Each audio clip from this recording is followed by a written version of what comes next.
an active shooter. We have an active shooter. Let's go ahead and declare this a mass casualty. Welcome to Active Shooter, a podcast that covers the whys, the hows, and the aftermath of active shooter and mass casualty events.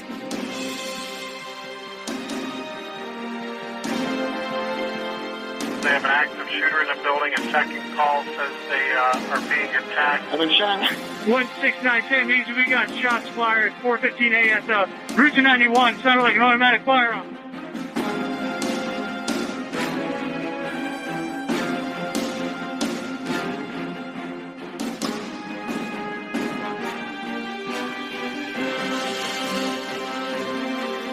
Active shooter, reports of an active shooter,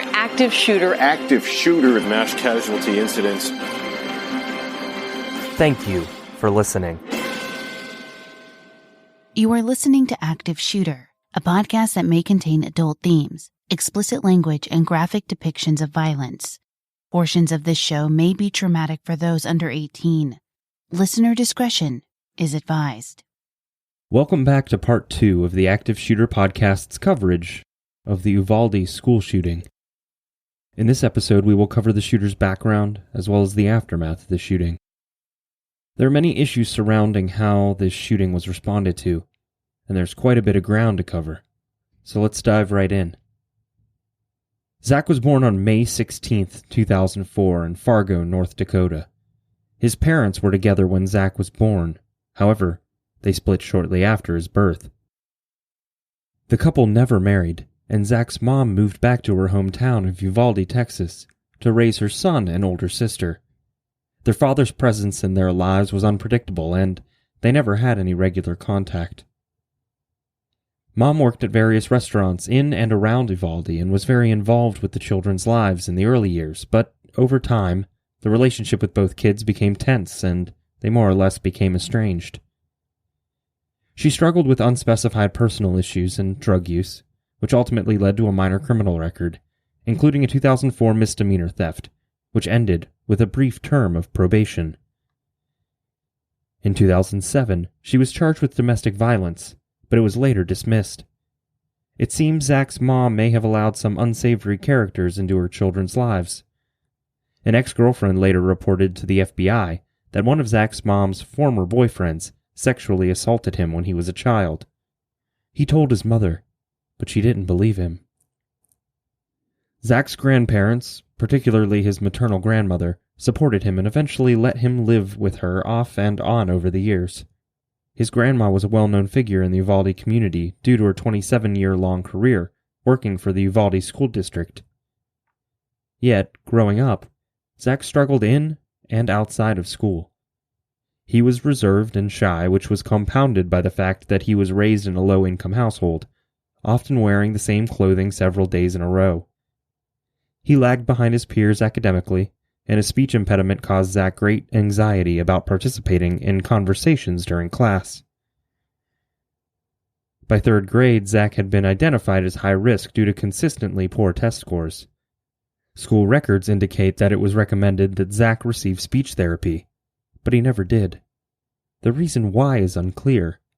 For his part, Zach clearly recognized that he needed help, and indeed, the investigation into the shooting showed that he made several Google searches about dyslexia and other learning disabilities. He even researched traits of sociopaths. He may have been trying to self-diagnose, but proper mental health intervention certainly would have actually helped in this case. Fourth grade seems to be the turning point for Zach. His family reports that he was bullied during his fourth grade year at Robb Elementary School. Classmates severely teased him for his haircut, his stutter, and even his clothes. Once a female classmate played a prank on Zach by tying his shoelaces together, which caused an injury after he fell flat on his face. The memories Zach held from his fourth grade year haunted him. So much that only weeks before the shooting, he confessed to an acquaintance how much those days still affected him. By 2018, Zach's attendance plummeted, with the number of days he was absent over 100. His already inadequate grades fell even lower, and he performed terribly on both standardized and classroom tests.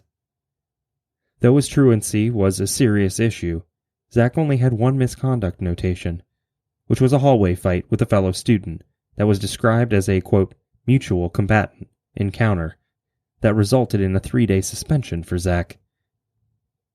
When he was 17 years old in 2021, Zach had only completed the equivalent of 9th grade, and as such, on October 28, 2021, Uvalde High School involuntarily withdrew him as a student, citing lack of attendance and unacceptable academic performance.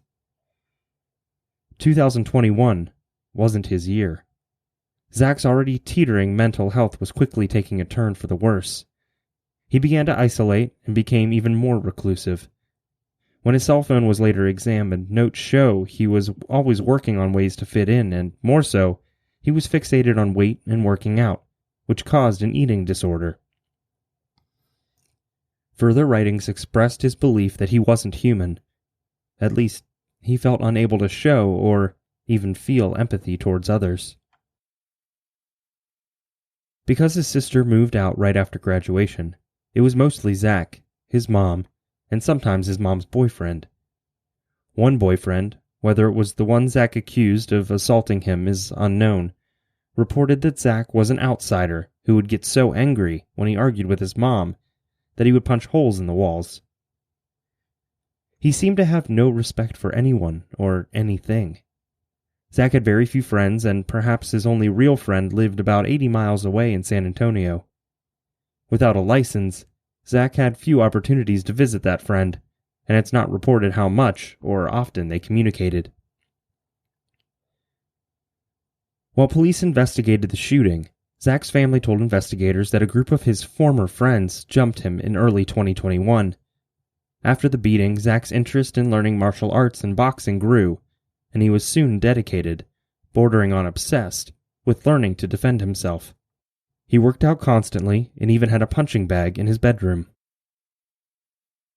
Later, in mid-2021, Zach and his girlfriend broke up, and she reported later that he became extremely morose.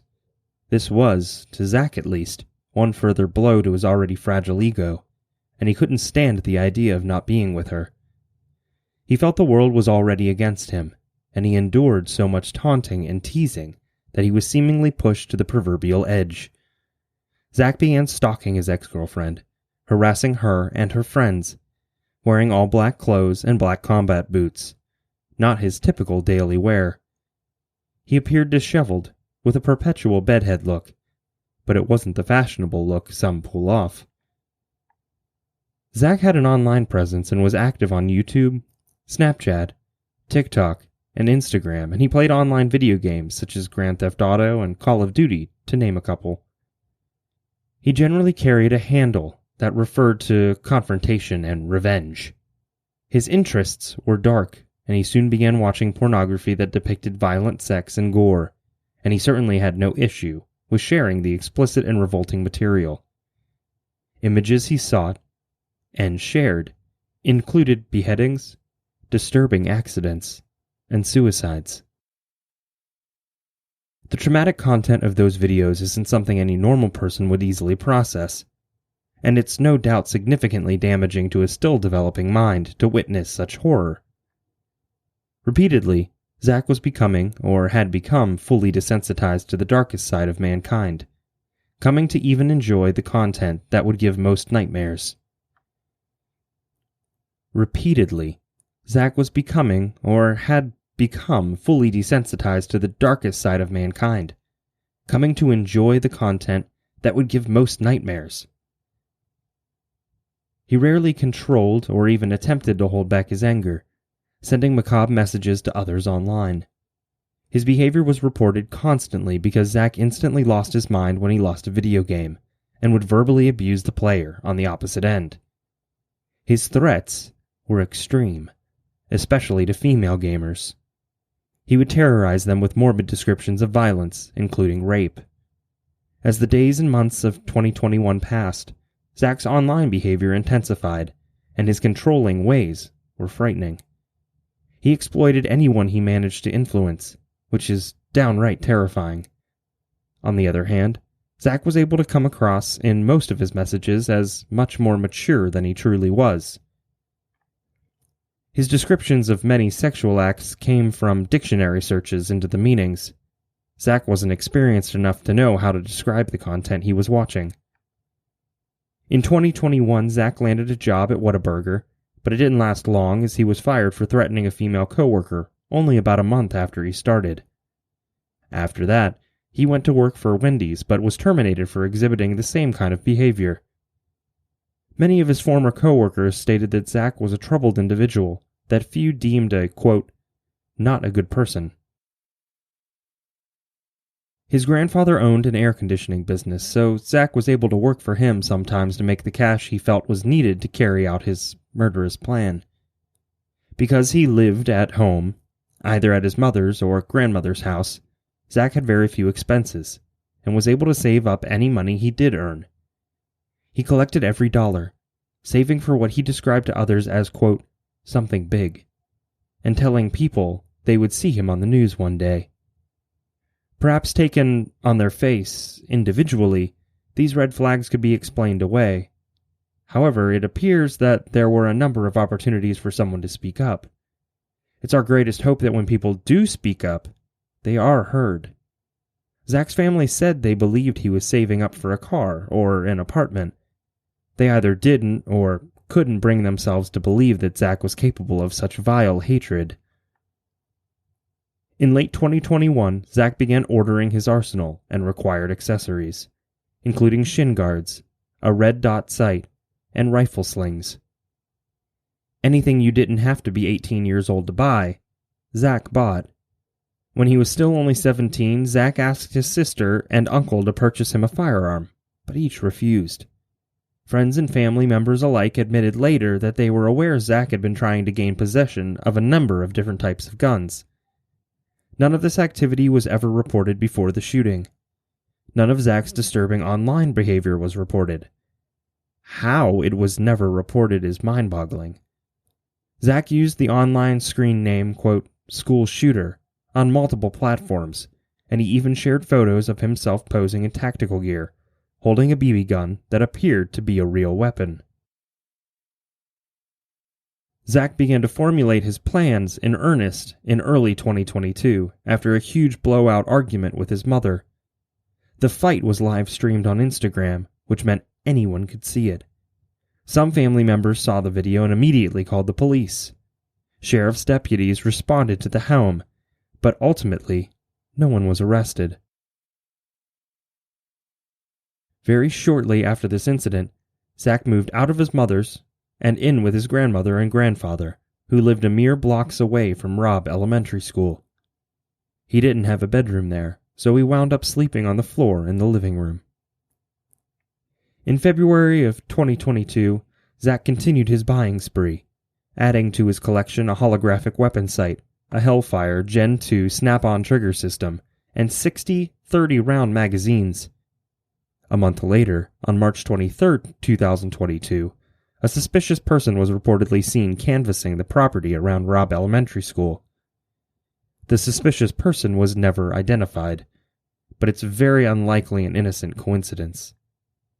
On May 16, 2022, Zach's 18th birthday, he was finally able to legally purchase his own firearms and ammunition. His plans were in full motion.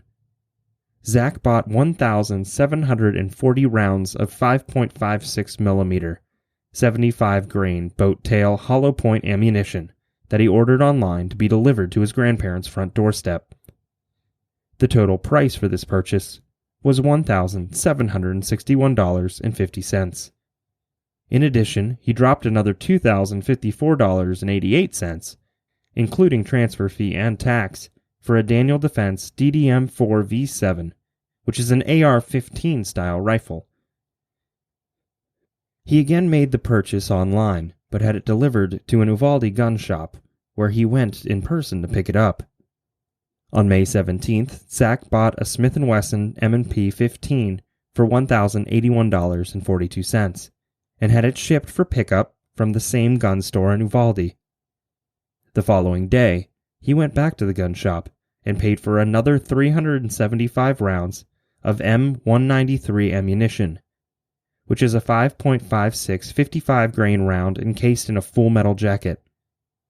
He was armed to the teeth. Still, Zach wasn't through. On May 20th, Zach went to pick up the second gun from the store, and while there, he asked a shop employee to install a holographic sight on the firearm. The gun shop proprietor asked Zach how he was able to afford these purchases, to which Zach just replied that he saved up for a long time. That same owner was later interviewed by police, and he reported that Zach seemed like a regular customer and displayed no red flags. He was reportedly at the store alone, and while he was quiet, he seemed like any other gun enthusiast. Perhaps this is true. Or maybe the red flags were easier to ignore when thousands of dollars in sales were being made. This is in no way blaming the Robb Elementary School shooting on the gun shop or the owner. The proper background checks were done and came back clear. Also, in Texas, multiple purchases of guns within a very short time frame only have to be reported to authorities for handgun purchases. These are simply additional red flags that were missed. Customers shopping at the gun store at the same time as Zach reported a different story. They described Zach as almost paranoid, and one customer said they got, quote, bad vibes from Zach. To be fair, this was reported with the benefit of hindsight, and memories could be slightly biased as a result.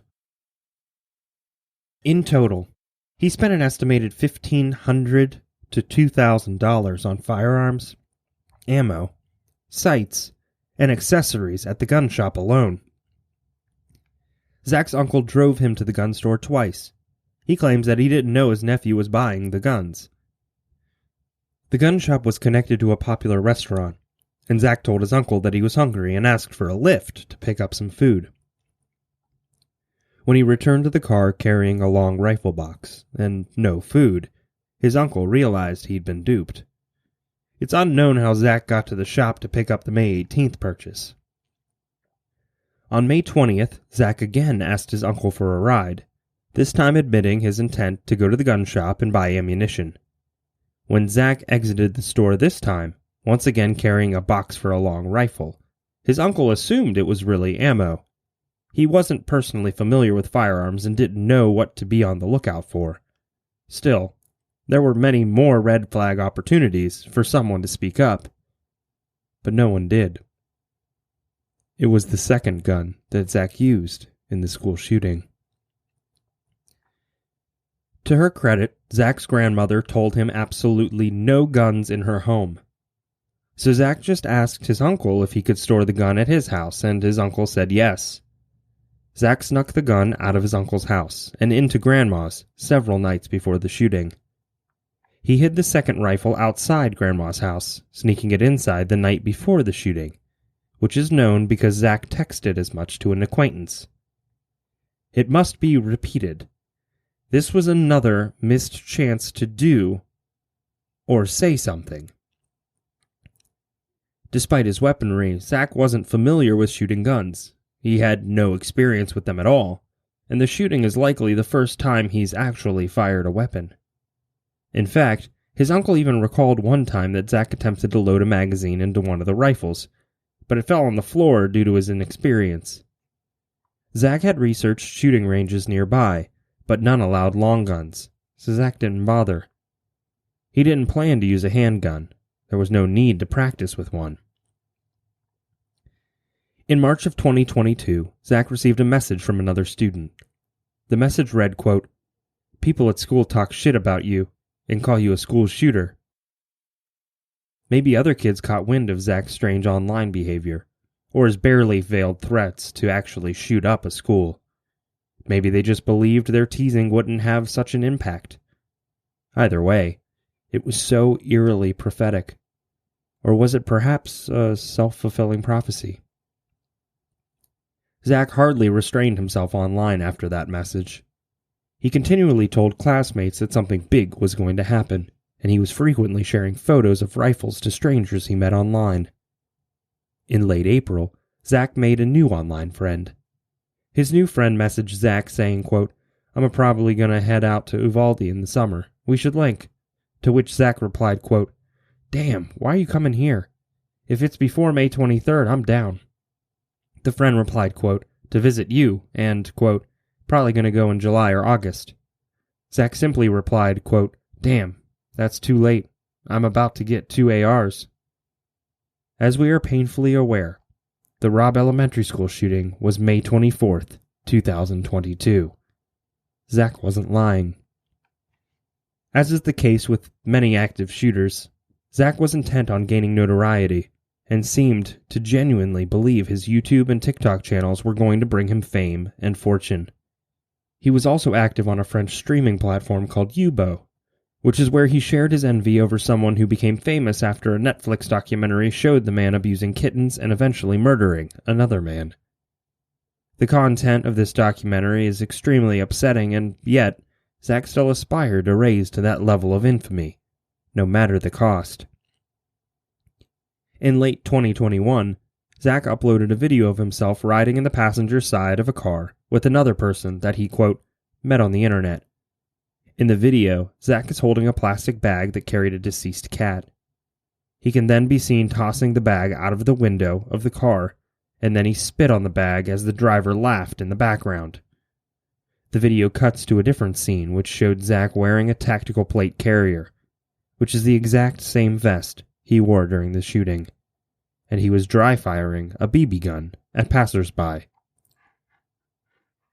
The estrangement with his mom was never repaired, and his relationship with his father was tense at best. The two were never close or even really friendly with each other. Zach saw his dad about a month before the shooting, and his father would later report that Zach had cuts on his face that appeared self-inflicted. But all Zach would say was that something big was coming. His dad reports that he always felt Zach lacked any feeling towards him, even feelings of love, but still, no one spoke up. Zach's cousin later reported that he saw Zach only days before the shooting, and Zach was saying that he didn't want to live anymore. The cousins had a deep conversation, and his cousin walked away feeling like she made an impact and got through to Zach. It could never be easy to speak up against a family member, friend, or any other loved one. Yet, the only thing that could be worse than speaking up, even when it's a close loved one, to prevent such a tragedy, would be to lose a loved one to such unnecessary violence.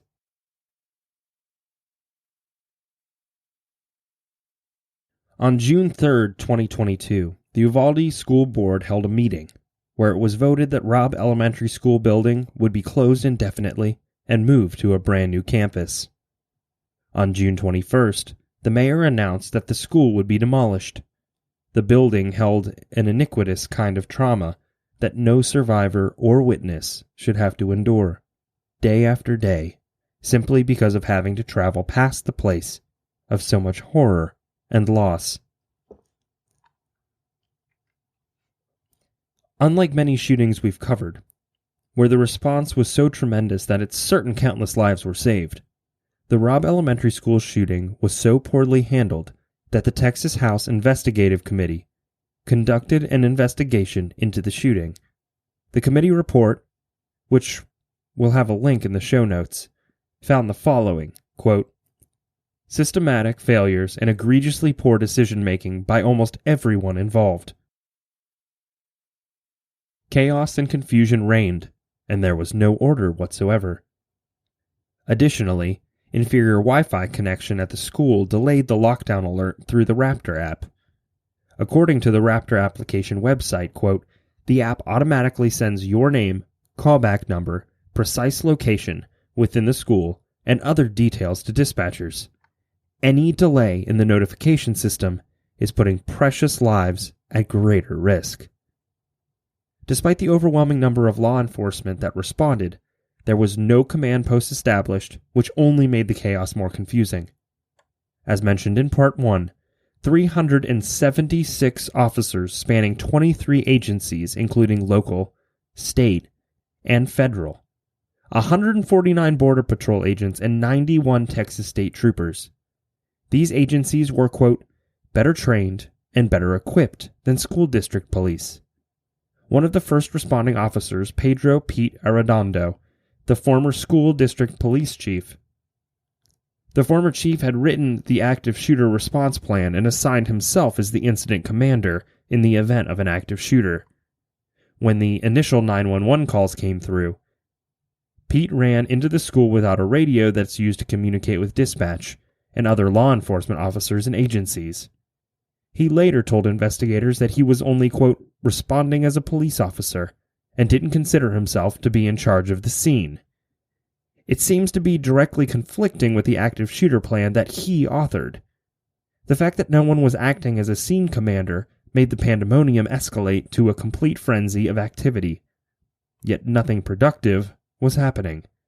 No responding officers thought to take command of the scene. Yet no one was really sure what exactly they were supposed to be doing.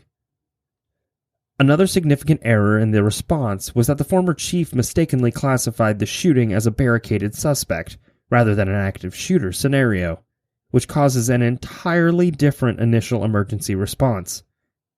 It's truly unclear how or why this mistake occurred. Many 911 calls were placed from students inside of the school, reporting a shooting. Surveillance footage later showed that shots were being fired when officers were inside the school.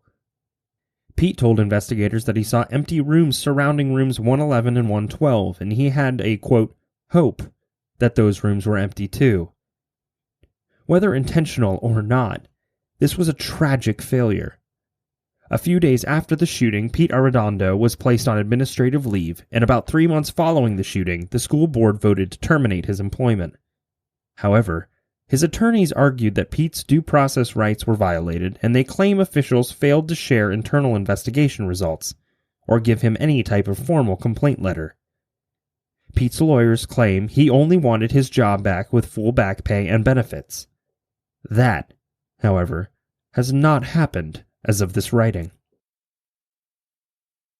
Because of the lack of communication and alerts, a group of third graders continued to play outdoors as the shooter climbed the fence and walked across the grass and parking lot towards the school.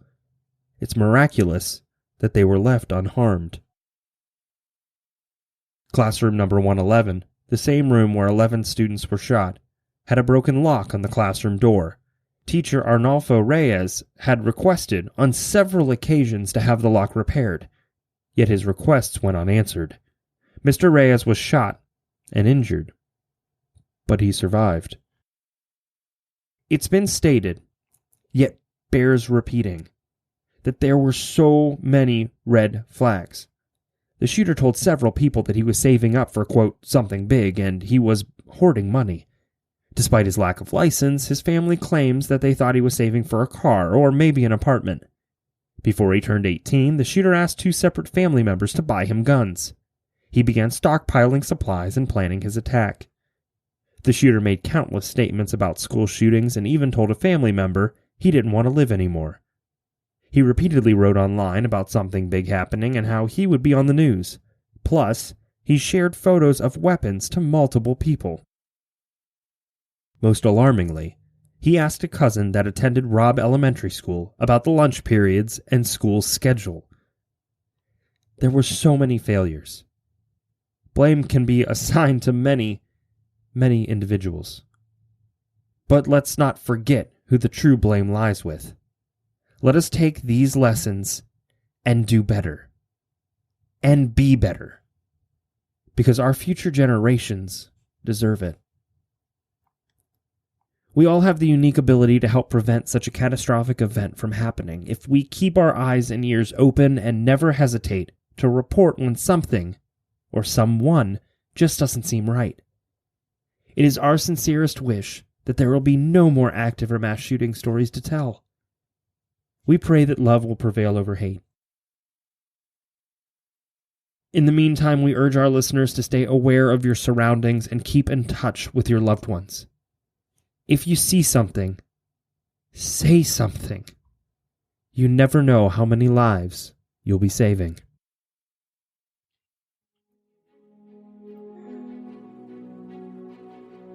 Thank you for listening to today's episode of Active Shooter, the podcast. Remember, if you see something, say something. There's no telling how many lives you may be saving. A big thank you to Darren Curtis, who composed some of the songs on our show. You can find him online at www.darrencurtismusic.com. Make sure to check us out on social media. You can find us on Facebook at Active Shooter, the podcast, and on Twitter at Podcast Active. Thank you, and be safe.